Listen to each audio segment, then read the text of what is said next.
बिल्कुल। अरे वाह, आ जाओ सर, आ जाओ। जूते उतार के मंदिर की तरह। हाँ, अरे भैया सर देखो कहा ना, अब बाहर में जाए पढ़ाई पढ़ाई सर, मैं जबरदस्ती पढ़ा रहा था इनको। बहुत नहीं नहीं। बढ़िया। हाँ सर देखो, हमारे साथ आ गए हैं भाई साहब डिफेंडर। अरे बहुत हाँ, बढ़िया। डिफेंडर झाकड़ जी आए हैं। हाँ। ठीक है।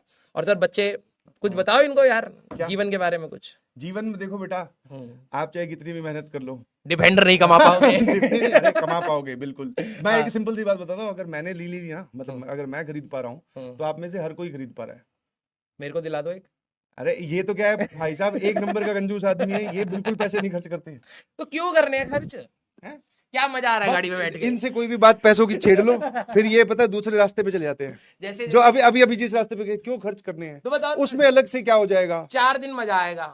नहीं ऐसे ना बोलो भाई, मेरे पैसे लगे हैं, मेरा दिल बैठा जा रहा है। अच्छा, आप में से कितने सारे बच्चों को सही में गाड़ी खरीदनी है महंगी वाली? अरे लड़कों का तो होता है, लड़कियों का नहीं पता मुझे, क्यों? बट लड़कों का तो होता है कि एक महंगी गाड़ी होनी चाहिए भाई। हाँ। गाड़ी, बाइक, हम्म। फिर और पैसे कमाने लगोगे तो फिर घड़ियां, जूते, कपड़े, कुछ भी आ जाएगा बाद लेकिन में। सर ये सब तो यहीं छोड़ कर जाना है हमें। ये देखो आप इनसे, मैं तो ये सिंपल सी बात बोल रहा हूँ कि बोले सर आप जहाँ छोड़ के जाओ वो जगह बता देना, मैं वहां से उठा लूंगा, और क्या। हाँ भाई देखो, दिल्ली और एनसीआर की गाड़ी है अब सर की, ठीक है, 15 साल के बाद तो चला नहीं पाओगे। अपनी सर मेरे ख्याल से, हाँ चलो ठीक है, उसके बाद में देख लेंगे क्या करना बेटा है। तुम ले जाना इसके बाद, हाँ ठीक ये है। मेरे लग रहा है गाड़ी के नाक नाखून बिकवाने पे लगे हुए हैं। टायर अलग बेच देना। ये देखो सब मांगने भी लग गए। हाँ मी। हाँ, तो मेरे भाई मिल जाएगी तुम्हें, क्योंकि 15 साल के बाद सर बोर हो जाएंगे सर, तब तक सर इससे बड़ी गाड़ी अब कौन सी बची है। इसके बाद में तो फिर बस, अब कौन सी, राजवंत सर की ओमनी मैंने सुना है कुछ चल रही है मार्केट में। बेटा कब जा लेता हूँ मैं लोगों की गाड़ी, आपकी गाड़ी रख लूंगा अपनी ओमनी में।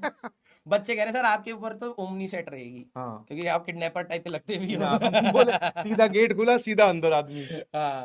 मैं तो बहुत बताओ बढ़िया। सर बच्चों के बारे में, 12वीं के मिड में है, थोड़ा सा आप भी हाँ बताओ। अब टाइम आ चुका है भाई, बोलते ना अपने फीते टाइट करने का। हम्म। ठीक है प्लीज। और जैसा कि जब पिछले साल, अभी मैं लक्ष्य 2.0 में पढ़ा रहा हूँ, या फिर पिछले साल लक्ष्य 1.0 में पढ़ा रहे थे, तो हमेशा एक स्टेटमेंट कॉमन रहती है कि जो जेई के रैंकर्स होते हैं, चाहे वो मेंस के रैंकर हो चाहे एडवांस के रैंकर हो, वो होते 12th वाले बच्चे ही हैं। बिल्कुल। ड्रॉपर सिर्फ सिलेक्शन लेकर अपनी सीट पक्की कर साइड में हो जाता है। और ये बात भी ठीक याद है। रखना है सर कि अब बहुत क्रूशियल टाइम आ चुका है, हाँ। क्योंकि अब रिवीजन इनको स्टार्ट कर देनी चाहिए। और रिवीजन स्टार्ट करने के लिए सर, मतलब पिछली बार से ज्यादा अग्रेसिवली इस बार काम किया जा रहा है। हाँ। जैसे पिछली बार तो क्या है, हमने जब खत्म हो गई थी पूरी क्लास 12th, उसके बाद में क्लास 11th का रिवीजन स्टार्ट किया था दिसंबर में। अभी इनके लिए क्या है, पैरेलल में सीरीज ला दी है, अब देखो जिसमें पढ़ने के लिए हाँ अगर ये सीरियस बच्चे होंगे तो ही तो यूज कर पाएंगे ना। बिल्कुल बिल्कुल बिल्कुल। और नहीं, सीरियस वाले कर भी रहे हैं। जैसे इनका एक सबसे बड़ा होता था क्लास 12th में एंटर करते ही, कि बोले सर हमारी तो 11th बर्बाद है, अब बताओ क्या करना है। तो 11th के भाई पूरे पूरे डिटेल्ड, मंजिल भी है पुरानी तुम्हारे पास में, 3-4 सीजन हो चुके हैं मंजिल के, फिर एक और सीरीज आई है। मतलब अगर आप चाहते हो 30-40% आप 11th का बहुत आराम से कर सकते बहुत हो, आराम से कर सकते हो। है ना, क्योंकि सर देखो हर 12वीं में भी पढ़ाते पढ़ाते वो टॉपिक्स कहीं ना कहीं 11वीं वाले आते यूज ही होते हैं, हैं ऑब्वियसली। तो आप थोड़े से कंफर्टेबल हो जाते हो। जैसे हाँ। मैंने इनको 2-3 चैप्टर बता दिए कि भाई ये अभी ग्रेविटेशन जैसे हमने कर लिया है, इलेक्ट्रोस्टैटिक्स तो बिल्कुल सिमिलर है, अब हाँ तुम वो निपटा लो। बिल्कुल निपटा लो। अब एसएचएम का मैं उनको नेक्स्ट और टारगेट इनको तो दूंगा। वो मिला भी तो है, अर्जुना का एक्सेस मिला हाँ, हुआ सबको मिला हुआ है, सबको तो मिला मतलब आप कर सकते हैं। और जितने भी बच्चों से हमारी बात हुई स्टेज पर या बिहाइंड द स्टेज, जिनसे ये पूछा गया, क्योंकि ये जो तुम्हारे सवाल होते हैं ना, वो इकट्ठे करके हम बच्चों से पूछ लेते हैं कि भाई तूने क्लास 11th कैसे सेट किया। तो उसका जो एक जनरल रिप्लाई आया वो यही था कि सर मुझे जब ये लगा कि अब मैं पढ़ाई वाले ट्रैक पे आ चुका हूँ, क्योंकि सबसे पहली प्रायोरिटी तो क्लास 12th ही है। ठीक है, आप क्लास 12th के बेसिस पर, स्पीकिंग अबाउट मैथ्स, आप क्लास 12th के बेसिस पर ही 99 परसेंटाइल से ऊपर स्कोर कर सकते हो, अगर आपको 11th का कुछ ना आता हो। नहीं आता हो। बट फिर भी सर हमें ऐसा कोई, हम जुआ तो खेल नहीं रहे कि हम सिर्फ क्लास 12th के चैप्टर पढ़ के चले गए, 11th हमें कुछ नहीं पता तो हम संभाल लेंगे। एक कॉन्फिडेंस भी तो चीज होती है। तो बच्चों ने यही बोला कि सर एक टाइम आया जिसपे मैंने 11th के चैप्टर्स भी अपना हाँ संडे कोई निकाला, या फिर जिस दिन क्लास कैंसिल होगी या जिस दिन छुट्टी है, मतलब मैंने अपना एक्स्ट्रा एफर्ट किया, जिसके लिए आप टीचर पे डिपेंडेंट नहीं रह सकते। हाँ, ये देखो ये वाले इन सारी चीजों में ना तुम्हें थोड़े से एडिशनल एफर्ट्स खुद से ही लगाने पड़ेंगे। और इसमें एक्सक्यूज मत बनाना कि सर हमारे स्कूल में ये है, हमारे स्कूल, वो हर जगह रहता है सर, स्कूल और में हर तो, साल रहता है। और जैसे जैसे टाइम आप पेपर के नजदीक आओगे ना, स्कूल और ये पूरा एटमॉस्फेयर इतना कंफ्यूजिंग हो जाएगा कि आप फेडअप हो जाओगे। अभी तो क्या है, प्री बोर्ड बहुत दूर है, मतलब हाँ, मैं भी इनको यही बता रहा डेढ़ दो महीने दूर है। अब जैसे ही तुम प्री बोर्ड के नजदीक आओगे, तो आप चाहे कितने ही मेंटली स्ट्रांग हाँ नहीं होगे तो फिर मेंटली स्ट्रांग नहीं होगे, आप चाहे कितने ही अच्छे पढ़ने में हो, पर आपको एक बार तो लगेगा कि यार कहीं बोर्ड्स में नैया डूब गई तो क्या करूंगा। और जो कि एक जेन्युइन फियर भी है ऑब्वियसली, 75% नहीं आए तो क्या करोगे फिर रैंक लाकर भाई। तो जैसे जैसे आप नजदीक जाओगे पेपर के, चाहे वो बोर्ड्स हो, चाहे वो जेई मेंस हो, चाहे जेई एडवांस हो, तो सबसे ज्यादा चैलेंजिंग टास्क सर इन लोगों का होता है, 12th वालों का, मैनेज करना, क्योंकि आपके लाइन में पता है 4 पेपर खड़े हैं, और फिर प्रैक्टिकल्स भी आते हैं बीच में, प्रैक्टिकल्स भी आते हैं, बोर्ड्स भी आता है, स्कूल भी परेशान करेगा, और क्योंकि पेरेंट्स क्लास का भी पेरेंट्स प्रेशर का भी रहता है बोर्ड्स कि की भाई, तरफ। समझ गए। तो इसलिए अभी आपके पास में एक सही टाइम है, दिवाली से पहले पहले तक, दिवाली की छुट्टियों में। और लेकिन सर एक चीज मैं बताऊं, दिवाली के बाद जैसे हम लोग वापस मिलेंगे ना, देखना इन्वायरमेंट ही क्लास का चेंज हो जाएगा, टीचर का एटीट्यूड भी चेंज हो जाएगा, आपके दोस्त जो पढ़ने वाले होंगे बिल्कुल चेंज हो जाएगा, सब चेंज हो जाएगा। और फिर पता है क्या ही होगा, फिर सिर्फ 2 चीजें होंगी, डिप्रेशन, या तो जेई के लिए पढ़ लूं या फिर आप बोर्ड के लिए पढ़ लूं, 2 ही रास्ते निकलते हैं, जिसमें मैक्सिमम जनता बोर्ड के लिए चली जाती है। बट अगर आप चाहते हो कि वो फियर वाले क्लाउड्स आपकी जिंदगी में ना इकट्ठे हो, तो प्री प्लान करके अभी से थोड़ा थोड़ा पढ़ना स्टार्ट करो।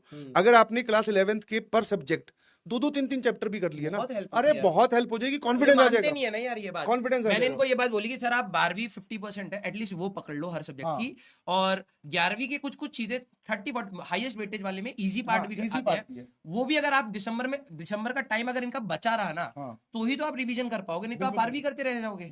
अभी बैकलॉग कंप्लीट करो और 12वीं पर ध्यान दो, थोड़ा बहुत 11वीं जो पढ़ पा रहे हो वो कर लो, इजी वाला पार्ट आप लोग अपना निपटा लो, सो दैट आप दिसंबर वाले टाइम जब आपके प्री बोर्ड चल रहे होंगे, तब हमारी रिवीजन जब हो रही होगी या मंजिल चल रही होगी, आप अवेलेबल भी तो होना चाहिए ना आपके पास टाइम, तो वो वाला टाइम बचाना अभी से ही पड़ेगा। थोड़ा अपना प्री प्लान करके रखो अपनी स्ट्रेटेजी को, मतलब रिवीजन क्लास, देखो सबसे प्रायोरिटी तो सबसे पहले क्लास 12th है भाई। अगर तुझे लग रहा है कि तू क्लास 12th के साथ ही जूझ रहा है अभी, कि मैं उसका ही होमवर्क नहीं कर पा रहा हूँ, तो फिर मुझे लग रहा है कि तू पहले एक बार क्लास 12th पर ही फोकस कर। ऐसा नहीं है कि 11th मजबूत करने गए तो हम 12वीं में खत्म हो गए, 12वीं खत्म होगी, तो वो मत करना।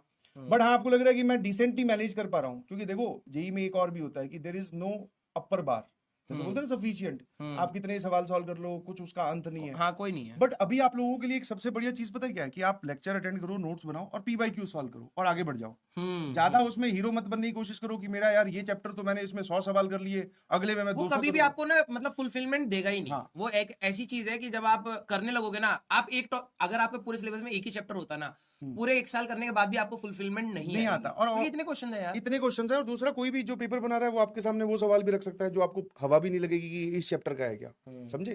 तो उसका कोई अपर लिमिट तो है नहीं। बट हाँ, ये है कि जिन लोगों ने अच्छे से प्री प्लान किया है उनको रिजल्ट बहुत अच्छा मिलता है। और बहुत देखो, तुम्हें लग रहा होगा कि सर मेरी 11th इतनी नहीं आती, पता नहीं रैंक आएगी, अरे अब वही बात है, विश्वास नहीं मानोगे, लेकिन अब कैसे बताएं तुम्हें, भाई बहुत इंपैक्ट आता है। बस दिवाली से पहले प्लान कर लो, क्योंकि मैं बता रहा हूँ दिवाली के बाद अलग ही माहौल हो जाएगा, तुम खुद फील कर पाओगे, सर अलग ही सी ना स्ट्रेस वाला माहौल हो गया है, वो फील हो जाता है, वो हमें भी अपने टाइम पर हो जाता था। बिल्कुल ठीक है, बिल्कुल। बहुत सारे बच्चे अचानक गिव अप कर देते हैं, वो कम बैक ही नहीं कर पाते, वो गैप के में ना कम बैक ही नहीं आ पाता है। उससे पहले अगर आप लोग तैयार हो तो डेफिनेटली आप लोग बहुत अच्छा कर ले जाओगे। और अभी ना क्या होता है, जब तक सर एग्जाम में नहीं बैठते, जब तक रिजल्ट नहीं आता ना, तब तक बच्चे को लगता है मेरे से शायद नहीं होगा। जब रिजल्ट आता है तुम्हें लगता है कि यार मैंने थोड़ी और एफर्ट लगाए होते तो, हाँ, तो वो वाला डाउट वाला रहता है कि यार थोड़े से और एफर्ट लगा ली होती यार, थोड़ा सा और बेटर हो जाता। बिल्कुल सही। अभी तुम्हारे पास हाथ में 0 है ना, क्योंकि परसेंटाइल नहीं है हाथ में, तो तुम्हें लग रहा है पता नहीं क्या ही आएगी। जब आ जाती है ना किसी की 94, किसी की 95, किसी की 97, किसी की 98, फिर उनको लगता है यार भाई कुछ नहीं। और जिनकी आई है ना, वो भी पहले डाउट में थे, जब तक उनकी परसेंटाइल नहीं आई थी तब तक वो भी डाउट में रहते हैं कि यार मेरे इतने अच्छे नंबर कैसे आ गए। ठीक है, क्योंकि वो अपना मेहनत कर रहे हैं। उस दिन पेपर बढ़िया आया, सवाल जो है हमने पढ़े हुए थे वो धमाधम होते गए, आगे नंबर। कई बार उल्टा भी हो जाता है कि हमने पढ़ा बहुत है, हमारे नंबर ही नहीं आते। ठीक है, तो आप वो रिजल्ट प्रेडिक्ट मत करो अभी से, अपनी मेहनत को प्रेडिक्ट करो। हाँ, वो वही है। और अपने वो तुम्हारे हाथ में है बस। देखो 12वीं क्लास का बच्चा जहां फंसता है, दैट इज मैनेजमेंट। जो सर कह रहे थे कि तुम्हारे पास बहुत सारी चीजें हैं संभालने के लिए। ठीक है, ड्रॉपर्स के पास जो सबसे बड़ा इशू है दैट इज टाइम। उनके पास टाइम नहीं होता ना कि इतने बड़े सिलेबस को 6-7 महीने में पूरा रैप अप करना, तो उनसे भी चीजें छूट जाती हैं। तुम्हारे पास है मैनेजमेंट, अभी तुम्हारे पास टाइम है, अगर तुम टाइम के साथ मैनेज कर ले गए तो आई थिंक आप एक ही बारी में निकाल ले जाते हैं। और 12वीं क्लास के बच्चे सबसे ज्यादा सिलेक्ट मतलब अच्छी क्वालिटी के रिजल्ट इसीलिए देते हैं हर साल। ठीक है, तो बस आप लोग अपने आराम से थोड़ा मेहनत करो। ठीक है, और मैथ्स की टिप्स जो लोग बोल रहे हैं, तो भैया मैथ्स की सिर्फ सिंपल सी टिप्स है कि जेई मेंस में, जैसे मैं अगर मेंस बार बार करूंगा तो तुम्हें लगेगा सर आप मेंस की बातें कर रहे हो, ऐसा नहीं है। आप जेई मेंस के पीवाईक्यू अगर सॉल्व कर लेते हो पिछले 5 साल के 2025-24, हाँ अरे बहुत अच्छा लेवल पूछ लिया उन्होंने। अच्छा हल्का भारी डायरेक्ट क्वेश्चन, डायरेक्ट फॉर्मूला वाला, फिर घुमाकर, फिर बियॉन्ड बाउंड्रीज सब पूछ लिया।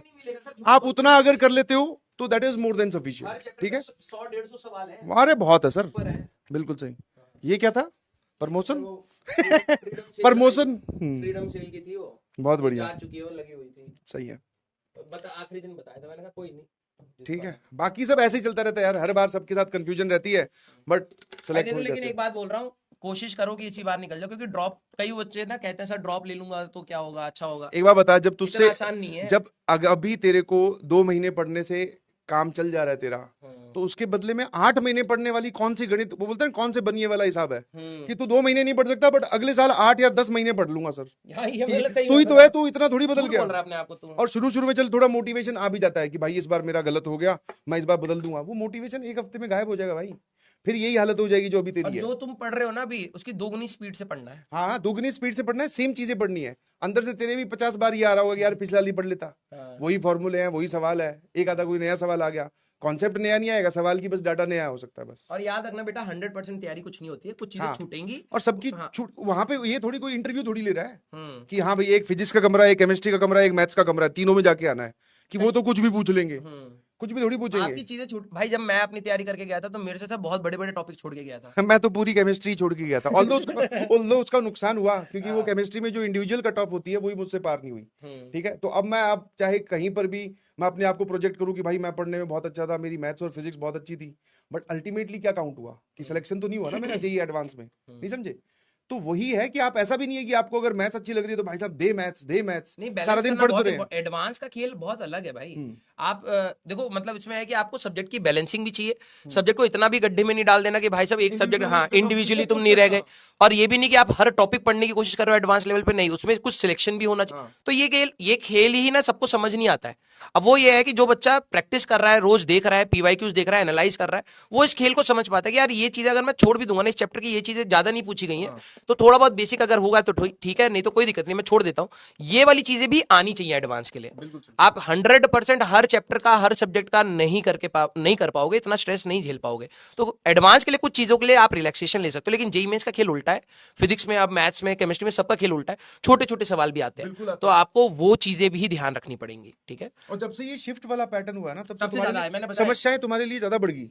पहले हमारे टाइम में सर एक पेपर होता था, 30 सवाल आने, पहले ही पता होता था कि इसी टॉपिक से सवाल पूछेंगे, अगर पूछेंगे तो। हाँ। अब क्या हो गया, पता चला तुम्हारे वाले शिफ्ट में वो सवाल आ गया, हाँ, और वो सवाल आ गया जो कि मतलब हो सकता है टीचर ने क्लास में बोल दिया हो कि भाई ये लीस्ट इंपॉर्टेंट है। अब वो लीस्ट इंपॉर्टेंट वाला सवाल तेरे उसमें फंस गया, या फिर टीचर ने बोला हो कि भाई इस पे से सवाल 100% आएगा, अब तेरी शिफ्ट में नहीं आया, तू सर खुजा रहा है कि बोले भाई ये तो गलत हो गया। गलत नहीं हुआ, वो शिफ्ट या तेरी किस्मत बोल देगी, वो सवाल उठ के किसी और के पास चला गया, तेरे पास नहीं आया। तो आपको थोड़ा सा अपना कैनवस भी 360 डिग्री रखना है भाई। जरूर देने भाई, मॉक टेस्ट दो, बहुत जरूरी है। बैकलॉग की टिप्स कुछ नहीं होती भाई। बैकलॉग की टिप्स नहीं है, सीधे रिस्पॉन्सिबल बनिए, सीधा सोल्यूशन वहीं से निकल के आएगा। जब आप रिस्पॉन्सिबल होंगे, प्रायोरिटी सेट होंगी, आपका बैकलॉग खत्म होना स्टार्ट होगा। अदरवाइज आप 1000 वीडियोस देख लो, करोड़ वीडियोस देख लो, कभी वो नहीं आएगा। पर इसमें एक पॉजिटिव चीज मैं आपको बताऊं, लास्ट स्टेटमेंट जो मैं क्लोजिंग स्टेटमेंट बोलूंगा, कि जितने भी बच्चे हमसे आकर मिले हैं उसमें से 4 या 5 हटा दो, मतलब स्टेज पे आपने देखो कितने खड़े होते हैं, 200-250 बच्चे खड़े होते हैं, रिजल्ट भी उतने ही आ पाते हैं, उनमें से 4-5 हटा दो जिनका रिजल्ट हमें पहले से पता था कि यार ये टॉपर है, ये कुछ ना कुछ बढ़िया कर लेगा। बाकी जितने भी है ना, मतलब 200 या 195 या 150 बच्चे, सबके बैकलॉग सब तुम्हारी जिंदगी से निकल के आए हैं, सब गेम के एडिक्टेड। जब तक तुम्हारा रिजल्ट तुम्हारे हाथ में आएगा, तुम्हें विश्वास नहीं होगा कि ये बात कितनी सच है। फिर वो यही होते हैं, बोले सर बस एक दिन सेलेक्ट किया, एक दिन हमने डिसाइड किया कि अब से पढ़ना है, अब कोई काम चोरी नहीं चलेगी, पढ़ना स्टार्ट किया। पुरानी उनकी इंटेलिजेंस लेवल क्या था, 10th में कितने % आए थे, वो कोई मायने नहीं रखता। वो सिर्फ उनको बोले एक धुन सवार हुई और वो फोड़ के निकल के आगे, और अब IIT में है, अब NIT में है, बढ़िया जगह अपना चिल कर रहे हैं। ठीक है, चलिए, thank you so much. Thank you so much sir, आप आ गए। अरे कैसी बात है, यही घूम रहा हूँ। हाँ तो भाई के लिए पैसे किस्त के लिए अरे झूठ बोल रहे भाई, डाउन पेमेंट पूरा दिया है।